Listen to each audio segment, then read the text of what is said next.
what do you say to those viewers that don't pursue their dreams and are locked in their careers because they are too afraid to take risks and pursue something meaningful? Well, the first thing I would say is, well, you should be afraid of taking risks and pursuing something meaningful. But you should be more afraid of staying where you are if it's making you miserable. It's like the first thing you want to do is dispense with the idea that you get to have any permanent security outside of your ability to contend and adapt. It's the same issue with children. It's like you're paying a price by sitting there being miserable. And you might say, well, the devil I know is better than the one I don't. It's like, don't be so sure of that. The clock is ticking. Yeah, and if you're miserable in your job now and you change nothing, in 5 years, you'll be much more miserable and you'll be a lot older. But isn't it a luxury to pursue what is meaningful? Our viewers have mortgages, they have children, they have payments and loans. It's a luxury to pursue because we lack the resources. Well, I don't remember now, I'm not talking about what makes you happy. It's a luxury to pursue what makes you happy. It's a moral obligation to pursue what you find meaningful. And that doesn't mean it's easy. It might require sacrifice. If you need to change your job too, let's say you have a family and children and a mortgage, you have responsibilities. You've already picked up those responsibilities. You don't just get to walk away scot-free and say, well, I don't like my job, I quit. That's no strategy. But what you might have to do is you think, well, this job is killing my soul. All right, so what do I have to do about that? Well, I have to look for another job. Well, no one wants to hire me. It's like, okay, maybe you need to educate yourself more. Maybe you need to update your curriculum vitae, your resume. Maybe you need to overcome your fear of being interviewed. Maybe you need to sharpen your social skills. Like, you have to think about these things strategically. If you're going to switch careers, you have to do it like an intelligent, responsible person. That might take you a couple of years of effort to do properly. When you say pursue something meaningful, is it important to have a vocation? I think it's more important to have an ethos, an ethic. So I have a program, for example, called the Future Authoring Program, which is a writing program that enables people to develop a vision for their life and then to develop a strategy. And so it's based on the idea, imagine that, and it's an extension of the ideas in the book, or at least something along the same lines. The first thing that you want to do is figure out, imagine you were taking care of yourself, like you were someone you cared for, which is rule number 2, by the way, essentially. Then you should figure out, well, if you could have what you needed and wanted, what would it be? What sort of friends would you have? What would your family relationships look like? How would you conduct yourself with your children? How would you educate yourself? You need to think through how it is that your life could be properly arranged if you had that ability. And then you can aim at that. And the funny thing is that if you do posit a goal of that sort and work towards it, you will move towards it. The goal will change because you'll learn things along the way. But I mean, I've dealt with hundreds of people in my clinical and consulting practice, and we set a goal, we develop a vision and work towards it, and things inevitably get better for people. So it's not a luxury, it's difficult. It's a moral responsibility, and it isn't happiness. It's not, the pursuit isn't for happiness. It's a moral responsibility to pursue what is meaningful. Absolutely. Yeah. So when if you watch yourself, you say, well, I had a particularly good day at work. And what does that mean? Well, it means that you lost your sense of time, right? Because when you're having not a good day at work, it's like, first it's 1 minute to 3, and then it's 45 seconds to 3, and then it's 30 seconds. That's what school was like for me. It was like, click. So funny, I went to my daughter's school. I used to get in trouble for talking all the time. Surprise, surprise. When I was a kid, and I was bored stiff in school, and so I would misbehave upon occasion, out of pure boredom. And about 21 years ago, I went to my daughter's school to sit for a class. It was about an hour long, and I was sitting there, and the teacher had all the kids on the floor and was having some of the kids read to the others, and some of the kids who were reading couldn't read at all. And I had exactly the same experience. I was sitting there. It was like being 7 years old again. I could see the clock going tick, tick. And I thought, if I was in this classroom for 3 days, I would misbehave. 40 years old, I would misbehave exactly like I did when I was 6. No. Well, that's no place to be, right? Because you don't want to be in a place that's stultifying. You don't want to be in a place where there's no challenge. You might even quit your job if there's no challenge. Say, well, that's a good job. It gives you security. And you think, God, I can't stand this. It's eating away at my soul. It's all security and no challenge. So why do you want to challenge? Because that's what you're built for. That's what you're built for. You're built to take on a maximal load, right? Because that's what strengthens you, and you need to be strong because life is extraordinarily difficult, and because the evil king is always whittling away at the structure of the state, and you have to be awake and sharp to stop that from happening so that you don't become corrupt, and so that your family doesn't become corrupt, and so that your state doesn't have to become corrupt. You have to have your eyes open and your wits sharp and your words at the ready, and you have to be educated, and you have to know about your history, and you have to know how to think, and you have to know how to read, and you have to know how to speak, and you have to know how to aim, and you have to be willing to hoist the troubles of the world up on your shoulders. And what's so interesting about that, so remarkable, and this is something that's really manifested itself to me as I've been doing these public lectures. I've been talking about responsibility to people, which doesn't seem to happen very often anymore. And the audiences are dead quiet. And I lay out this idea that life is tragedy tainted by malevolence. And everyone says, yeah, well, we always suspected that, but no one has ever said it quite so bluntly. And it's quite a relief to hear that I'm not the only person who has those suspicions. And then the second part of that is the better part, and it's the optimistic part, which is, despite the fact that life is a tragedy tainted by malevolence, at every level of existence, there's something about the human spirit that can thrive under precisely those conditions if we allow that to occur. Because as difficult as life is, and as horrible as we are, our capacity to deal with that catastrophe and to transcend that malevolent spirit is more powerful than that reality itself. And that's the fundamental issue. I think that's the fundamental issue of the Judeo-Christian ethic, with its emphasis on the divinity of the individual. As catastrophic as life is, and as malevolent as people can be, and that's malevolent beyond belief, fundamentally. A person has in spirit the nobility to set that right and to defeat evil. And that more than that, and that the antidote to the catastrophe of life and the suffering of life and the tragedy of life that can drive you down and destroy you is to take on exactly that responsibility and to say, well, there's plenty of work to be done, and isn't that terrible? And there isn't anything so bad that we can't make it worse, and certainly try very hard to do so.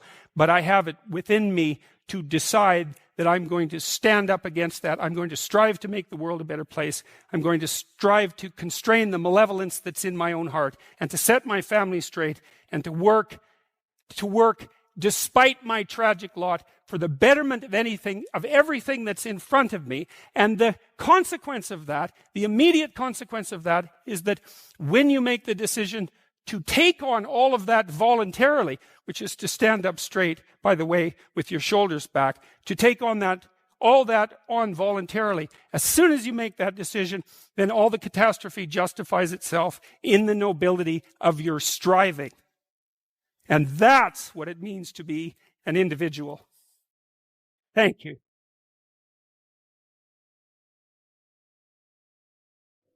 When I was 25 or so, I probably weighed about 138 pounds. I smoked like a pack of cigarettes a day.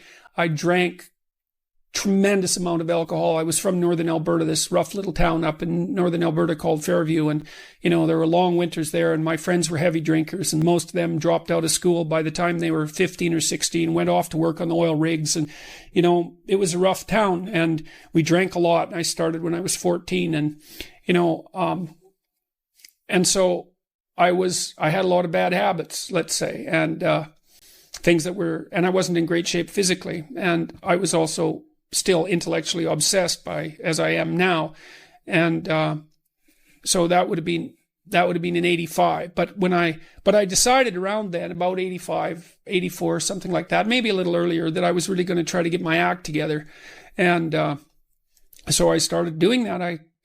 First of all, I quit smoking. Well, that took a long time because I eventually had to quit drinking too in order to quit smoking. And I started working out, started playing sports, which I'd never done. I was a small kid. I'd been skipped a grade, and I was a small for my age. So sports were never, especially team sports, were never really a domain of expertise for me. Although I skied and went trapping with my dad and went, cross country skiing and camping and all that. So, but when I went to graduate school, I started swimming. The first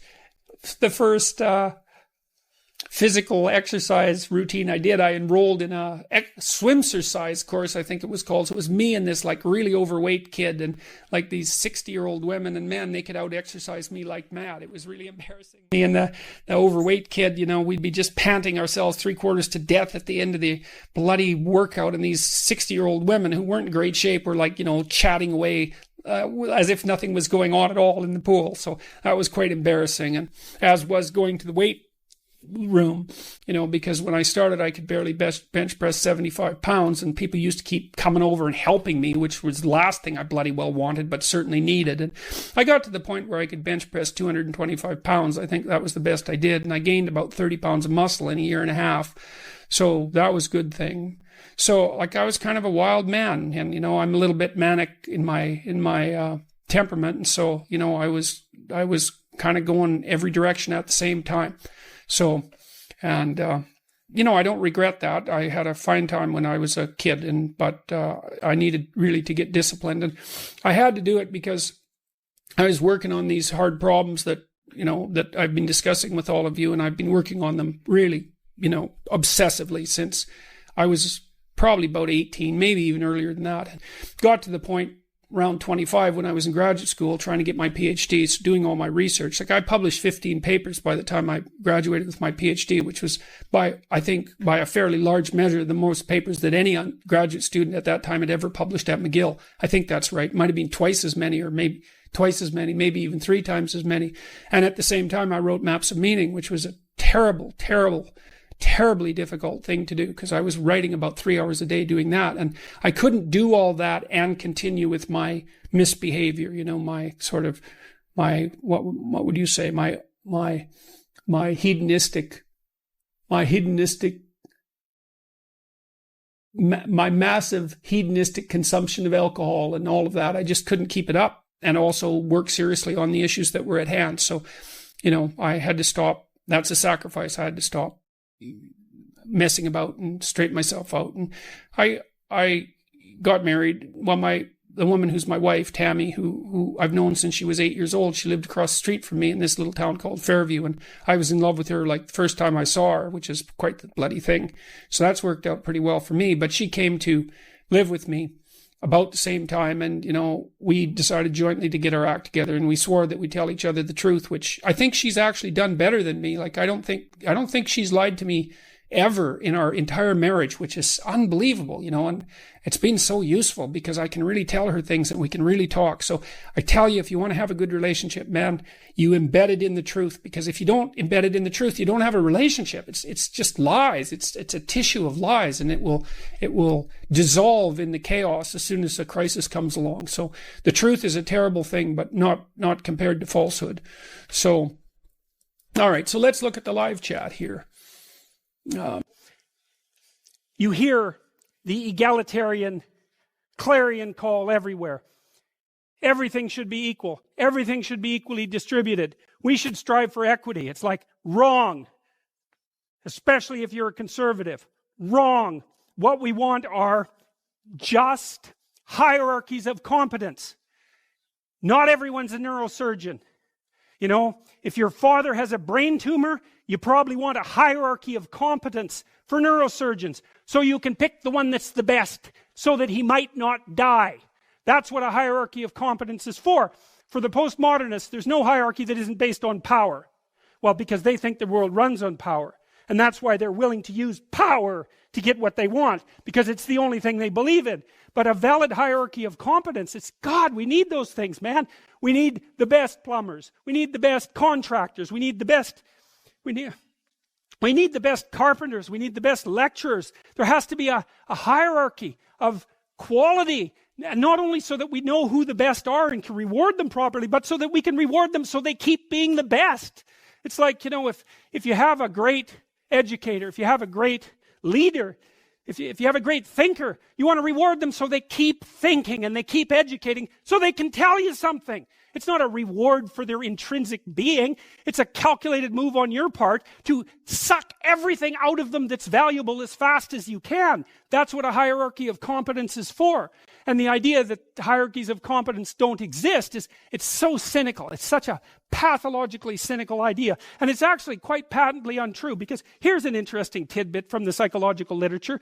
Let's say you want to determine what the best predictors are for lifetime success in a Western society. Well, what would you hope for? How about intelligence? There'd be a good one. Let's hope the smart people occupy more positions of complexity, right? Because they're smarter. Would you want it any other way? Okay, and that's great. The number one predictor of accomplishment in Western societies is intelligence. So that means the system works. What's the number two predictor? Conscientiousness. Well, what's that? It's a trait marker for hard work. So who gets ahead? Smart people who work hard. Now, that doesn't account for every bit of the difference between people in terms of their hierarchical structure, because hierarchies aren't perfect. They're corrupt. People get to the top sometimes because they're psychopathic, although, believe me, a hell of a lot less than you think. Because a psychopath has to keep moving from place to place, because once he reveals himself as deceitful and untrustworthy, he has to go find new suckers to fleece. So the idea that, there's no distinction between a CEO and a psychopath, it's like, that's only made by someone who A, knows nothing about psychopaths, B, knows nothing about CEOs, and C, has something fundamental against the entire capitalist structure, because it's simply not true. Corrupt, sometimes, greedy, sometimes, short-sighted, sometimes running companies that are doing their best to auger themselves into the ground, and so, it's bad people running a dying organization. But generally speaking, it's not the case. Our hierarchies of competence are reasonably functional. And not only are they functional, they're valuable. We need to know who the competent people are, and we need to reward them. And even more importantly, we need to tell young people, hey, there's some hierarchies of competence out there. Like 1,000 of them. Go be a plumber, man, but be a good one, Be an honest one. I had a plumber once, It was the night before we were putting drywall in our house. We were redoing a house, and he had put in all the plastic piping, and I was going to test the joints. They're supposed to be glued together with this pipe glue, right? And I told him I had to test the joints, and he said, well, you don't have to test my joints. They never leak. And I thought, yeah, that's okay. How about if I test them? So I went up on the third floor and filled the pipes with water, capping them in the basement like you're supposed to. And like half an hour later, I had 2 inches of water in the basement. There were 30 leaking joints. And that was the night before the drywallers were supposed to show up.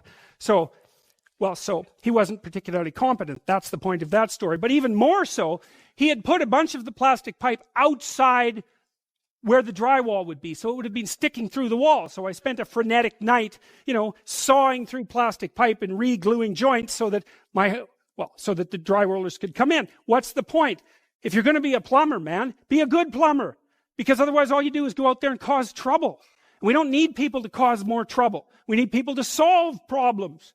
And so you can be a tradesman, and you can make a lot of money as a tradesperson. It's a bloody, reliable, honorable, forthright, productive way of making a living. And there is a hell of a lot of difference between a working man who knows what he's doing and one who doesn't, both in terms of skill and ethics, right? And you work with someone who knows what they're doing, it's a bloody pleasure. They tell you what they're going to do. They tell you how much it will cost. They go and do it. It works, and you pay them. Perfect. Everyone's happy. And that's what happens when you have genuine hierarchies of competence. And so you listen to these panderers of egalitarianism and equity, and they fail to recognize completely that there are differences in rank between people. It's not such a terrible thing, man. Maybe you wouldn't be a great lawyer. Like, it's certainly possible. Most people aren't. But that doesn't mean there isn't something you could be great at. There's lots of hierarchies to attempt to climb, and if you fail in one, go try in another. But the point is, you're still trying to aim for the top. And what the hell are you going to do if you don't try to aim for the top? Flap about uselessly and whine about your life? It's not helpful. It'll just make you miserable. You're not reliable to anyone. You can't help out in a crisis. It's like, so you tell young people, and this is another message for conservatives, like, I don't care what you're going to do, but go out there and make something of yourself for God's sake. Be an honest person and work and get to the top of whatever it is that you want to get to the top of. You know, and stand up for yourself like a respectable human being and be a bit of a light on the world instead of a blight. You know, and you can tell young people that, and they haven't been told that by anyone now. And so the young men are so hungry for that it's painful to watch. They're so relieved when someone finally comes up and says, hey, you know, you get your act together a bit, discipline yourself, see if you can learn to tell the truth, concentrate on something for a year or two, you could be a bloody world beater. They think, really? That's possible? Wow, that would be interesting. That might make life worth living. It's like, yeah, it might. So why don't you go do it? That's what the damn universities were supposed to be teaching people, and they've forgotten that. I went to Harvard a month and a half. I used to teach there, and I talked to a bunch of students, you know, and I told them, it's not easy to get into Harvard, you know. Like, you're a valedictorian if you're at Harvard. And not only are you a valedictorian, you're way better than most people at least 2 other things, or you don't get in. And so, like, I don't know what the acceptance rate is, like 5%, and believe me, not everybody applies, so it's a very selective school. And so why am I saying that? It's like, these are high-quality kids.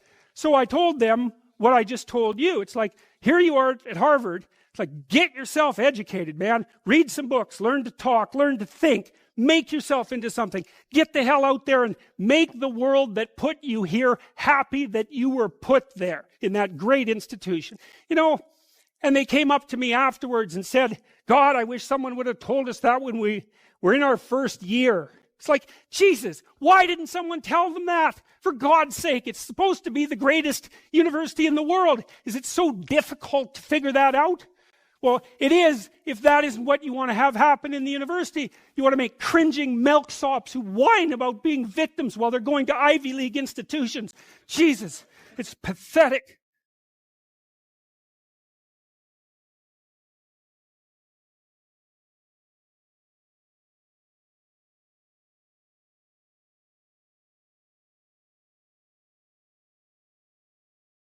A good resolution that you can actually implement is to try to figure out some way that tomorrow you can conduct your life in a slightly more honest and useful manner than you managed today. Like, there's a bit of, I wrote about that in 12 Rules for Life. Compare yourself to who you were yesterday and not to who someone else is today. I mean, there's all sorts of dimensions along which you could improve. Hypothetically, that would be useful. It's a good resolution to figure out small steps forward that you would actually implement and be pleased that you can make that kind of incremental improvement. It's also extremely useful to know that even though the steps forward might be small and small enough to be humiliating when you are forced to admit how small they have to be so that you will implement them, it's still unbelievably powerful method across time. And it's also extremely useful even just to resolve that it would be a good thing to do everything you can in your own life to improve so that you improve your situation and the situation of people around you. So that's kind of a good generic New Year's resolution, right? Why don't you try to make things better instead of making them worse? That'd be a good thing, because who knows what would happen if everybody tried to make things better instead of trying to make them worse. You know, we could get a long ways. What happens if instead we decide to stop lying? What does this even mean? We are limited in our knowledge after all. We must make decisions here and now, even though the best means and the best goals can never be discerned with certainty. An aim, an ambition, provides the structure necessary for action. An aim provides a destination, a point of contrast against the present, and a framework within which all things can be evaluated. An aim defines progress and makes such progress exciting. An aim reduces anxiety, because if you have no aim, everything can mean anything or nothing, and neither of those two options makes for a tranquil spirit. Thus, we have to think and plan and limit and posit in order to live at all. How then to envision the future and establish our direction without falling prey to the temptation of totalitarian certainty? Some reliance on tradition can help us establish our aims. It is reasonable to do what other people have always done, unless we have a very good reason not to. It is reasonable to become educated and work, and find love, and have a family. That is how culture maintains itself. But it is necessary to aim at your target, however traditional, with your eyes wide open. You have a direction, but it might be ill-formed. You may have been led astray by your own ignorance, and worse, by your own unrevealed corruption. You must make friends, therefore, with what you don't know, instead of what you know. You must remain awake to catch yourself in the act. You must remove the beam in your own eye, before you concern yourself with the mote in your brother's. And in this way, you strengthen your own spirit, so it can tolerate the burden of existence, and you rejuvenate the state.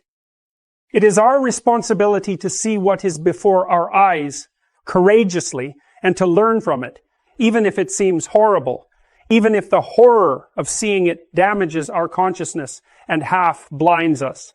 The act of seeing is particularly important when it challenges what we know and rely on, upsetting and destabilizing us. It is the act of seeing that informs the individual and updates the state.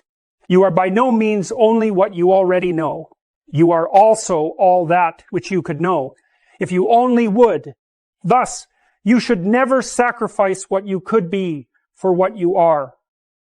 You should never give up the better that resides within for the security you already have, and certainly not when you have already caught a glimpse, an undeniable glimpse, of something beyond.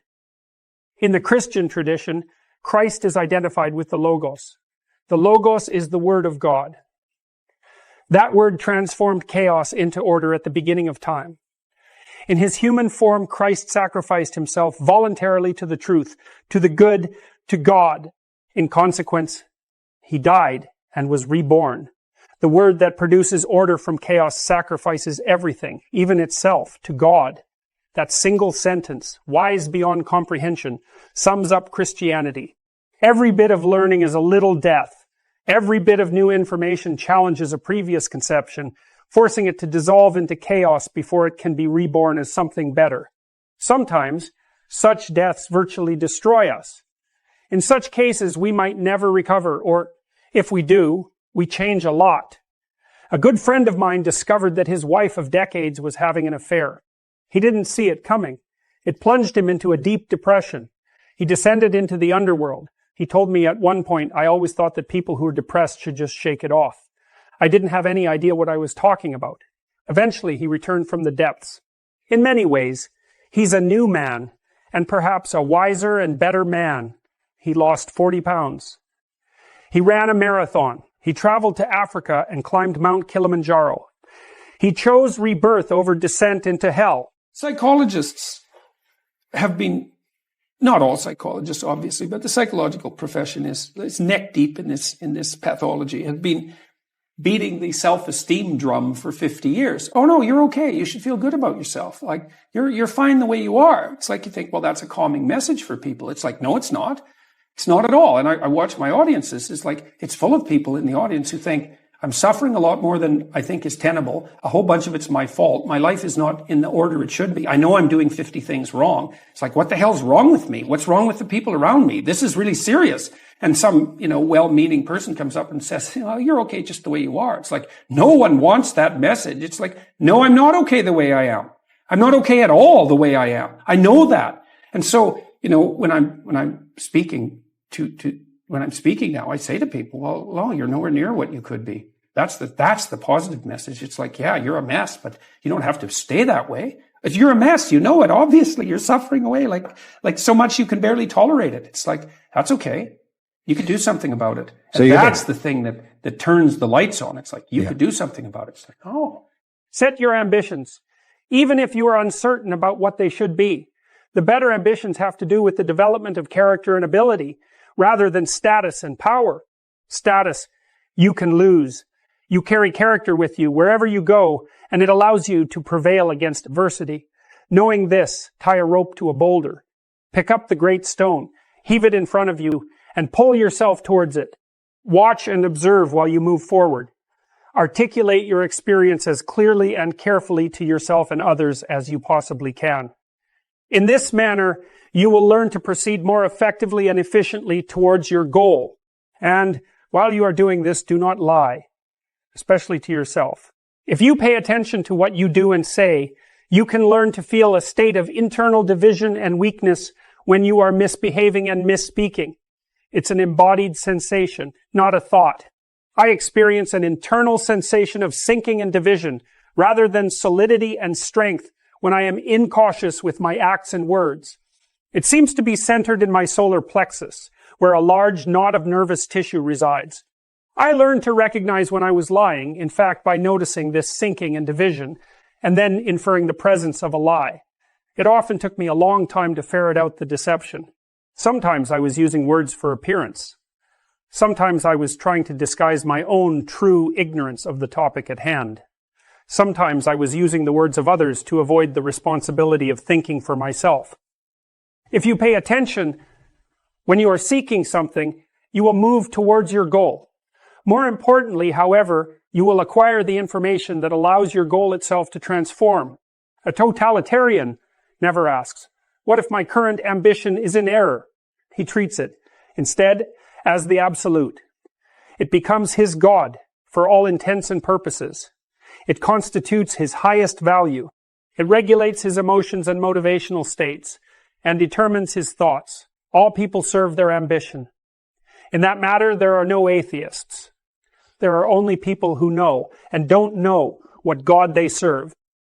If you bend everything totally, blindly, and willfully towards the attainment of a goal, and only that goal, you will never be able to discover if another goal would serve you and the world better. It is this that you sacrifice if you do not tell the truth. If instead you tell the truth, your values transform as you progress. If you allow yourself to be informed by the reality manifesting itself as you struggle forward, your notions of what is important will change. You will reorient yourself, sometimes gradually and sometimes suddenly and radically. First thing I would say is, well, you should be afraid of taking risks and pursuing something meaningful. But you should be more afraid of staying where you are if it's making you miserable. It's like the first thing you want to do is dispense with the idea that you get to have any permanent security outside of your ability to contend and adapt. It's the same issue with children. It's like you're paying a price by sitting there being miserable. You might say, well, the devil I know is better than the one I don't. It's like, don't be so sure of that. The clock is ticking. Yeah, and if you're miserable in your job now and you change nothing, in 5 years, you'll be much more miserable and you'll be a lot older. It's a luxury to pursue what makes you happy. It's a moral obligation to pursue what you find meaningful. And that doesn't mean it's easy. It might require sacrifice. If you need to change your job too, let's say you have a family and children and a mortgage, you have responsibilities. You've already picked up those responsibilities. You don't just get to walk away scot-free and say, well, I don't like my job, I quit. That's no strategy. But what you might have to do is you think, well, this job is killing my soul. All right, so what do I have to do about that? Well, I have to look for another job. Well, no one wants to hire me. It's like, okay, maybe you need to educate yourself more. Maybe you need to update your curriculum vitae, your resume. Maybe you need to overcome your fear of being interviewed. Maybe you need to sharpen your social skills. Like, you have to think about these things strategically. If you're going to switch careers, you have to do it like an intelligent, responsible person. That might take you a couple of years of effort to do properly. I've dealt with hundreds of people in my clinical and consulting practice, and we set a goal, we develop a vision and work towards it, and things inevitably get better for people. So it's not a luxury. It's difficult. It's a moral responsibility, and it isn't happiness. It's not, the pursuit isn't for happiness. Imagine you go to engineering school because that is what your parents desire, but it is not what you want.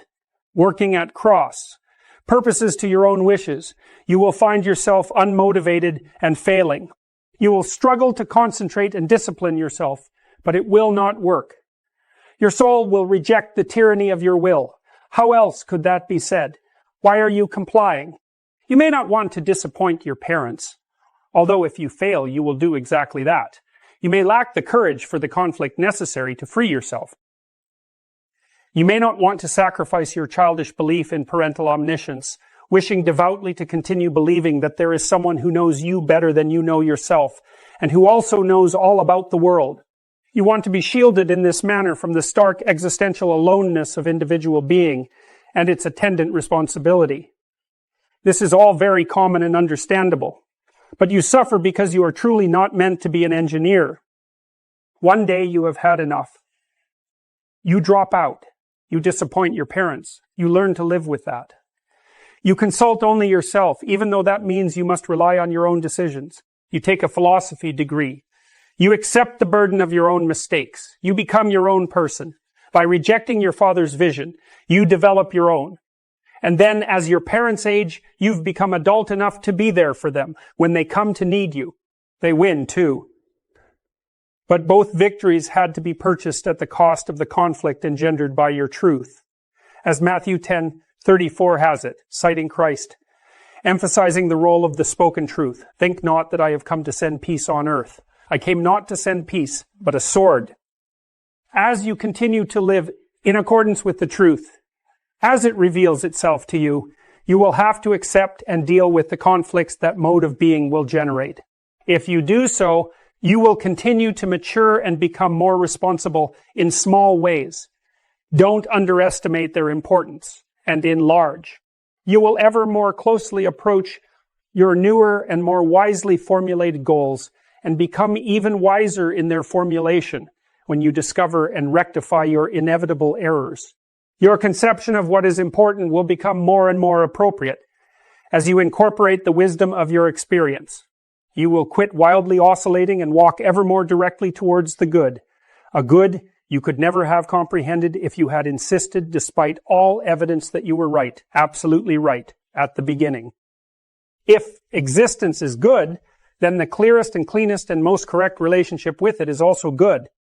If existence is not good, by contrast, you're lost.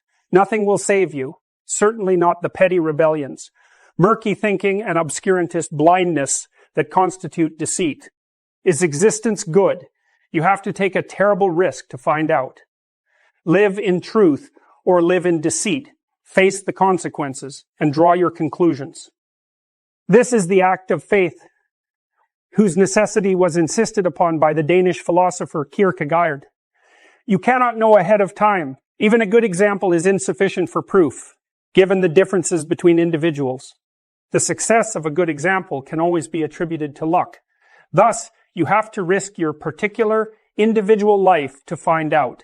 It is this risk that the ancients described as the sacrifice of personal will to the will of God. It is not an act of submission, at least as submission is currently understood. It is an act of courage. It is faith that the wind will blow your ship to a new and better port. It is the faith that being can be corrected by becoming. It is the spirit of exploration itself. Perhaps it is better to conceptualize it this way. Everyone needs a concrete, specific goal, an ambition, and a purpose to limit chaos and make intelligible sense of his or her life.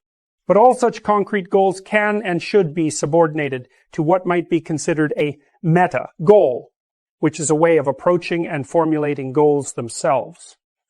The meta goal could be live in truth. This means act diligently towards some well-articulated, defined, and temporary end. Make your criteria for failure and success timely and clear, at least for yourself, and even better if others can understand what you are doing and evaluate it with you. While doing so, however, allow the world and your spirit to unfold as they will, while you act out and articulate the truth. This is both pragmatic ambition and the most courageous of faiths.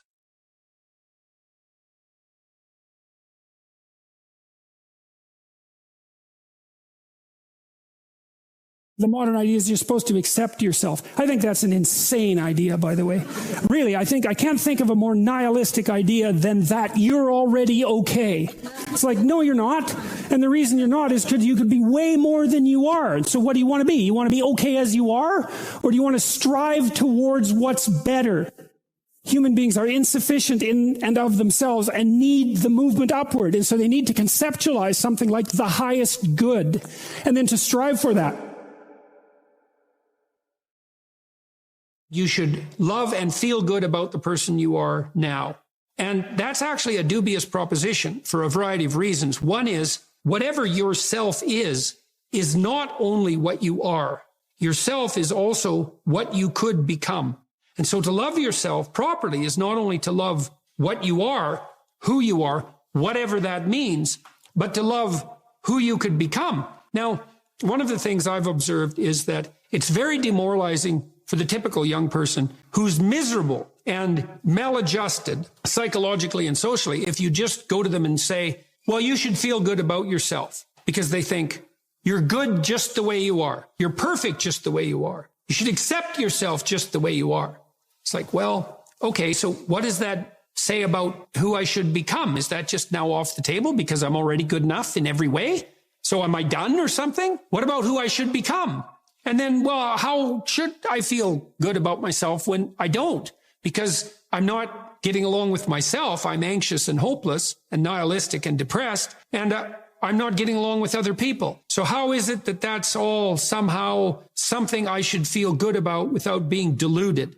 And these are complicated questions because you don't want to beat yourself with a stick, which might be the opposite of that. So, well, feel bad about yourself. It's like, no, be judicious and merciful with yourself and think that you need to accept yourself in some way, the way a mother accepts a child. But the maternal spirit is not the only spirit that governs the love that a child requires properly.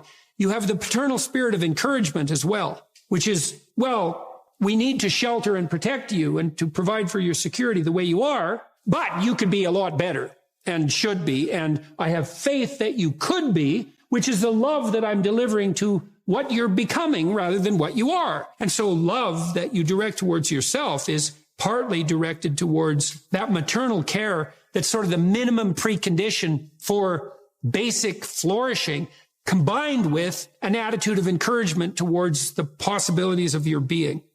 And so that's a much more sophisticated so-called self-love, partly because it's the kind of love that envisions you as something that unfolds across time. And it's a much richer conception because it also implies that there's a responsible adventure to your life. You're not all you could be, and there's pain in that. And there's the necessity for a certain amount of judgment about that, and even a certain amount of exclusion, because what you are that is insufficient in some sense should not be allowed to propagate further. But if it's conjoined with encouragement, it's like, yeah, you're in a rough situation there, kiddo, but here's some things about you that are virtuous and good, and they're pretty powerful, actually. And if you just made those more manifest, you could dispense with a lot of this immaturity and misery, and you could expand yourself out into life physically and psychologically, and you could start walking this pathway that makes things better. And the thing is that as soon as you start walking the pathway that makes things better, then things immediately become better because your whole orientation changes. And, if you're in a bad place, but you're escaping, that's pretty positive, even if it's a bad place. And you might think, well, it's still bad, but it's better. It's like, well, that's a lot better than a bad place that's getting worse. That's for sure, because that's hell. Hell is a bad place that's getting worse. That's for sure. And so if you take the bad place and it's getting better, well, it's already not hell. That's a start.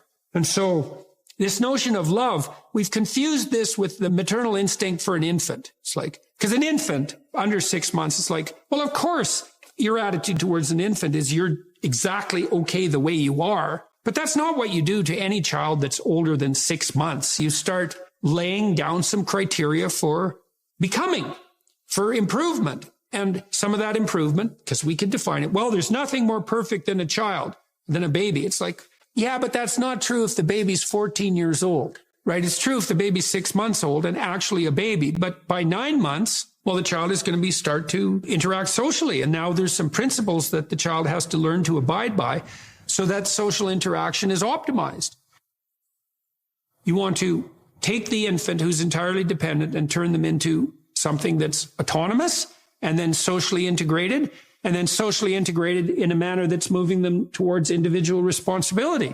And the love is not only love that's devoted to what they are at any point, which is that encompassing maternal love, say, but the love that says, yeah, kid, we're pretty happy you're around, but the new you is going to even be better. And that's encouragement. And that's part of love. It's half of love. That's for sure.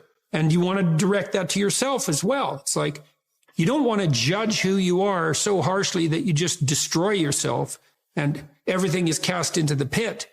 You want to take a look at yourself and say, look, you're a person among persons, and You have intrinsic worth, and you have your flaws, your sins, your domain of ignorance and inadequacy. But that doesn't mean that you're entirely worthless because of that. You have a base level value. That's the intrinsic worth, let's say, that's reflective of the fact that you're made in the divine image in the most fundamental sense. You have intrinsic worth, and that's due a certain degree of baseline love. But there's the becoming problem. It's like, well, especially when you're young, most of you is still in the becoming phase. And so why wouldn't encouragement be the hallmark of love? It's like, get the hell up, get your act together, adopt some responsibility, put your life together, develop a vision, expand yourself beyond the narrow confines that are causing your misery. And we think you can do it. You could do it. You should do it. The world would be better off if you did it. You'd be doing better if you did it. Everything would work out better. Why would we not work to make everything work out better? And you're the person who could do it. And you tell young people that, and they think, oh, no one ever told me that before in that way. And they think, well, maybe I should get my act together. And then they go out and try to get their act together. And they think, well, turned out that worked, and I'm less miserable. I could try doing it a little bit on a broader scale. And they try that, and they think, wow, people seem a lot happier with me. I have more friends, and I'm more popular, and I'm a little more physically attractive because I'm standing up a little bit straighter. And then away they go and unfold, man. Be a force for good in the world. And that'll be the adventure of your life.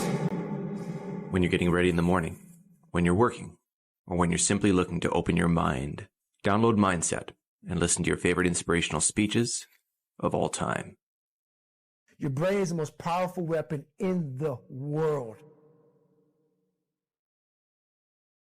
Don't have one plan, right? If you're going to stake yourself on something, you should throw a couple of alternative scaffolds up beside you so that you have somewhere to go. You want to be a doctor. Okay. Well, you could be a nurse.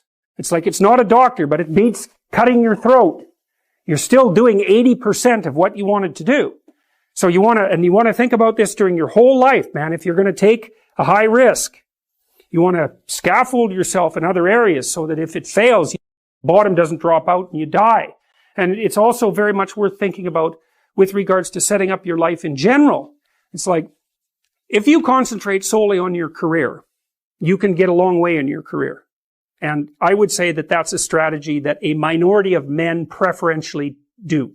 That's all they do. They work like 70, 80 hours a week.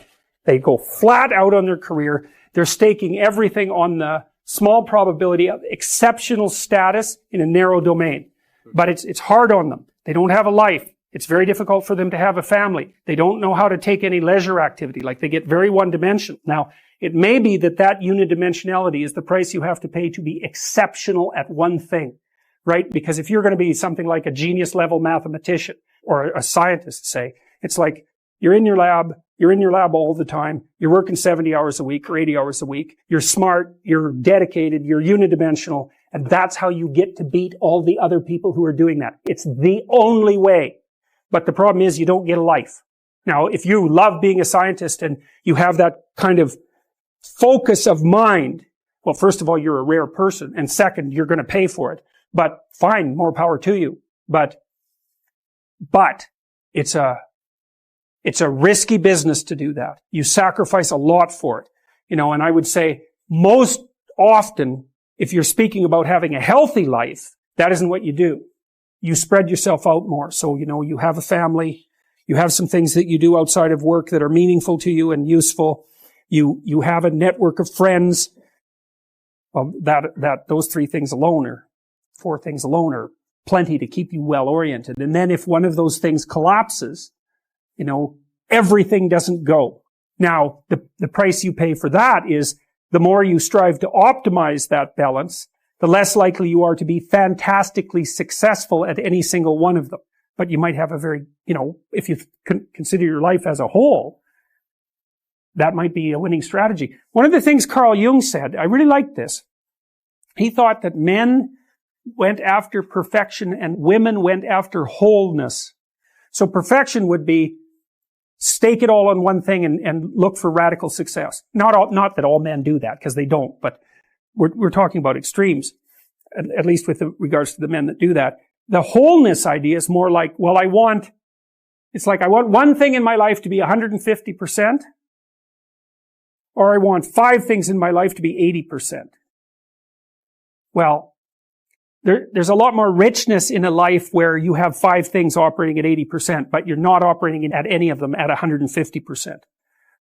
And I really believe this because I've watched men and women go through their careers now for a long period of time. But one of the things that I've noticed is that mostly women in their 30s bail out of unidimensional careers. They won't do them. They won't put in the 80 hours a week that they would have to put in order to dominate that particular area. And it isn't, the reason that they won't do it is because they decide it's not worth it. And no wonder, because why would that be worth it? You have to ask yourself that. It's like, well, you want to be an outstanding scientist. It's like, okay, really, that's what you want. Because that means that's what you do. Because you're competing with other people. You know, they're smart, they're hardworking. And if you want to be at the top, you have to be smarter and work harder than any of them. And working hard means working long hours. I mean, it also means working diligently. But in the final analysis, it's also an additive issue. If I'm smart and hardworking and I can crank out for 70 hours a week, and you do it for 30, it's like, in 2 years, I'm so far ahead of you, you will never, ever catch up. And I think partly, maybe part of the reason too that women are oriented that way more than men, I think there's 2 reasons. One is socioeconomic status does not make women more attractive on the mating market, but it does make men more attractive. And the second is women's time frame is compressed, right? Because guys can always say, well, I'll have kids later. And they can say that till they're like 80. Whereas women, it's like, no way, man, you gotta get it together by the time you're, let's say 40, but really probably by 35, but definitely by 40, because otherwise it ain't happening. And that's bloody dreadful. There's a sacrificial element in maturation, right? You have to sacrifice the pluripotentiality of childhood for the actuality of a frame. And the question is, well, why would you do that? Well, one reason is, it happens to you whether you do it or not. You can either choose your damn limitation, or you can let it take you unaware when you're 30, or even worse when you're 40. And then that is not a happy day. I see people like this, and I think it's more and more common in our culture because people can put off maturity without suffering an immediate penalty. But all that happens is the penalty accrues, and then when it finally hits, it just wallops you because when you're 25, you can be an idiot. It's no problem. Even when you're out in a job search, it's like, well, you don't have any experience and you're kind of clueless. It's, yeah, you're young. You know, it's no problem. That's what young people are like, but they're full of potential. Okay, well, now you're the same person at 30. It's like people aren't so thrilled about you at that point. It's like, what the hell have you been doing for the last 10 years? Well, I'm just as clueless as I was when I was 22. It's, yeah, but you're not 22. You're an old infant. Right? And that's an ugly thing, an old infant. So, part of the reason you choose your damn sacrifice, because the sacrifice is inevitable, but at least you get to choose it. And then there's something that's even more complex than that in some sense, is that the problem with being a child is that all you are is potential, and it's really low resolution. You could be anything, but you're not anything. So then you go and you adopt an apprenticeship, roughly speaking. And then you become something. And when you're something, that makes the world open up to you again. You know, like if you're a really good plumber, then you end up being far more than a plumber. You know, if you're a really good plumber, well, then you have some employees, you run a business, you train some other people, you enlarge their lives, you're kind of a pillar of the community, you have your family. It's, once you pass through that narrow training period, which narrows you and constricts you and develops you at the same time, then you can come out the other end with a bunch of new possibility at hand.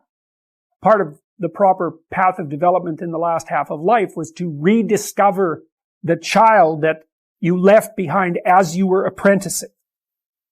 And so then you get to be something and regain that potential at the same time. You're in the situation that you're in right now, and that's not good enough. And so that's another thing that's kind of interesting about people, is they're chronically dissatisfied with the way things are. Well, that's okay, because you wouldn't be motivated to move forward if you weren't chronically dissatisfied with the way that things are. But it's kind of annoying, you know, because you might think, well, why aren't you just happy with what you have? And the answer to that is generally because I don't know if it's going to last. And so that's part of it. And the other is, well, if the situation shifted a bit, maybe I'd have more options. And some of that would be, it would last longer. It'd be more stable. It'd be more promising. And so you can say, well, you should be satisfied with what you have, but it's kind of really a stupid thing in some sense to tell human beings, because no matter what you have, it isn't going to solve your fundamental problem. So the problem isn't going away, and you can't just fool yourself into saying, well, what I have is great. You could say, I could have a hell of a lot less, and that would be bad, and most people have a lot less than me, and I should be grateful for what I have. That's fine. That's perfectly reasonable. But you're stuck with this chronic sense of unfinished business, and the reason for that is, well, you're permanently vulnerable, so how could it be otherwise? And even if you've got your problem solved, then there's 3 or 4 people in your family that by no means have got their problem solved. So the problem of problems never goes away. That's a good thing to know existentially too, because it helps you calibrate your life properly. Because you might be thinking, well, if I just got everything together, I'd hit some plateau of satiation and stability, and then I would just be there. It's like, no, that's never going to happen. It's never going to happen. So you might as well just forget about that. Well, maybe you want to push a damn rock up a hill. It's going to roll down again. It's like, what are you going to do? Just sit there by the rock? It's okay to be active, even if the problem you're trying to solve is not fundamentally solvable. That doesn't mean it isn't worth trying to solve.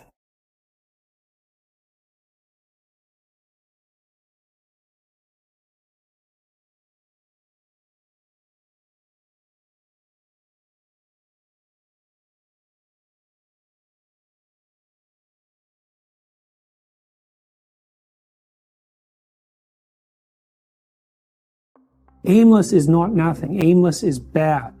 Nietzsche said if you had a why, you could bear any how. Most people find the meaning in their life through responsibility. I believe the fundamental religious truth of the idea that life is suffering. It's suffering because we're mortal and fragile, and because we're also subject to malevolence at our own hands and at the hands of others. It's a constant existential problem. And that can make you bitter and can make you hopeless and nihilistic and depressed and anxious and likely to abuse substances of various sorts as a medication or an escape. It can augur you in a very large number of ways. And I'm suggesting to people that there is a way out of that. And the way out is to confront that forthrightly and to adopt responsibility in your own life and to try to make the world a better place, and that it's necessary to do that. And that if you don't do that, that things go badly. I think the deck is stacked against everyone to some degree because life is very difficult and we all die. But some people do have it harder than others. And all of us have it very hard at some times in our lives. It's like, well, what's the alternative? You take responsibility for that and try to struggle uphill, because the alternative makes everything worse. Find something in your life that's so worthwhile doing that the fact that you're going to suffer is justifiable.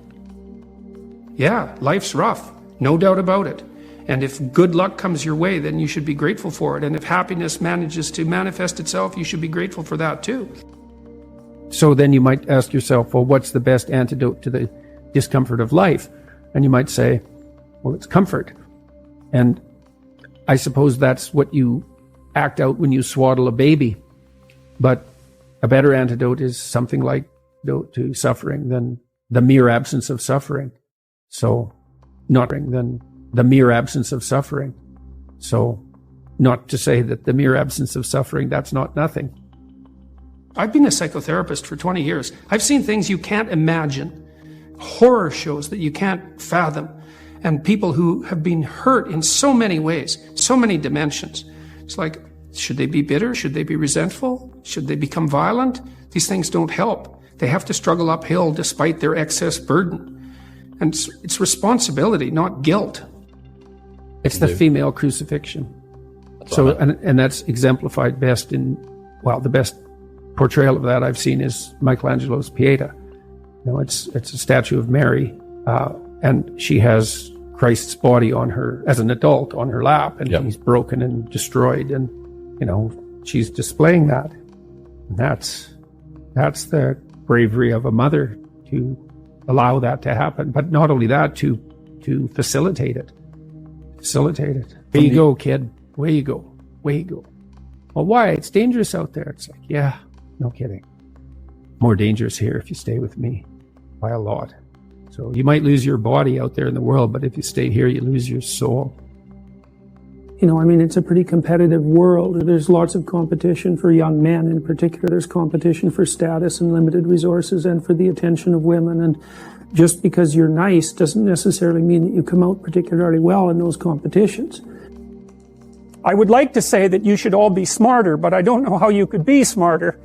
We don't know anything about how to improve intelligence, and I suppose we don't really know anything about how to improve industriousness either, but I can tell you that people who are industrious come up with a strategy for solving the problem that's ahead of them, and then they do whatever they can to stick to the strategy. And so, for example, if you sat down today or tomorrow for a couple of hours, 3 hours, and you filled in a Google Calendar, whatever you happen to use, with a strategy for studying and a list of when all your assignments are due and all of that, and when you're going to sit down and study, then you won't be in a position where you have to cram for 10 hours a day hopelessly right before, an important exam. It's beautifully put that love is the highest ideal to reach for, and truth is... It's handmaiden. I thought about that for a long time, right? This hierarchy of ideal. And the thing about truth, that bitter truth, let's say, that cynical truth, is it can break the shackles of naivety. And actually, a burnt cynicism is a moral improvement over a blind naivety, even though one is in some ways positive, but only because it's protected, and the other is bitter and dark, but still better. But you're not done at that point. You're just barely started. I think optimally we exist to have something like a playful adventure, right? We're built for an optimal challenge. It's partly why we like to play, because in play you find an optimal challenge. It's almost like the definition of play. And so if you can organize yourself and the world optimally, then you have adventure. And maybe you have the adventure of your life. And if you can do that brilliantly, then you can do it in a spirit of play. That's what you need and want. I saw in endless repetition in my clinical practice and in my own private life, when my eyes were open, the consequences of not saying what was true. It's like whatever hell you might fall into by opening your mouth when you have something to say that isn't popular, it's nothing like the hell that you're going to envelop yourself in if you lose control of your own tongue and mind. And like I said, in my clinical practice, I never saw anyone get away with anything even once. And so all you have in a situation like that is what is the truth. Now, of course, you only have your approximations to the truth, but that's better than nothing. And so you need to be afraid of the right thing, and you should be afraid of contaminating your soul with deceit. That's what you should be afraid of. What happens is, garbage in, garbage out, the old programmer saying goes, and so you'll fill your head with nonsense and no one will call you on it except you, but you can still that voice if you try hard enough. You just wait until you get in real trouble. One day there'll come a point where you have to make a decision. And the decision is the difference between life and death, or worse, between someone else's life and death, or worse, between health and the suffering that's worse than death. And because you've compromised yourself to such a degree, you will not be able to rely on your judgment, and you will make the mistake you shouldn't make. And then you're done. And that will absolutely happen. Yeah, well, you set what's great against what's tragic. Yeah. What else could you possibly do? And so then you say, well, how do you find what's great in your own life? And part of that is you watch. It's like, when is it that I'm doing something that alleviates my suffering? Right? It's you have to ask that question to yourself honestly. One of the things you have them do is say, well, why don't you just watch for a week? Like, watch yourself like you don't know who you are, and just see when you're not quite as miserable. Yeah. And then let's see if we can figure out what it is about what you're doing in that situation that's lifting the gloom. It's like, okay, there's something in that that's curative, right? And that's something in that that's curative is related to, well, you might say your purpose. It's like maybe part of the reason you're depressed is because you're too isolated. And now we can work on that. So let's see if we can increase the amount of time you're spending with your friends by like 20%. Or maybe you need a couple of new friends. Or maybe you need to work on your comic material, because you can set that against the tragedy of life.